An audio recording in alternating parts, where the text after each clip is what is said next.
В Нур-Султане под председательством главы государства Касым-Жомарта Токаева прошла 31-я сессия Ассамблеи народа Казахстана, посвященная теме «Единство народа. Основа обновленного Казахстана».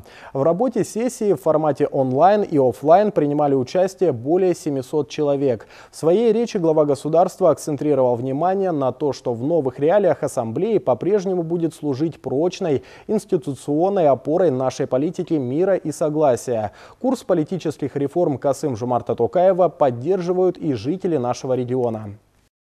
Все реформы в Казахстане должны начинаться с Конституции, а не с уличных акций. Именно с основного закона страны. Я считаю, что реформы они обязательны и должны быть в Казахстане. И уверена, что они будут. Я согласна с высказыванием Касым-Жомарта Токаева о том, что закон, справедливость и порядок будут основой для нашей благополучной жизни в последующем.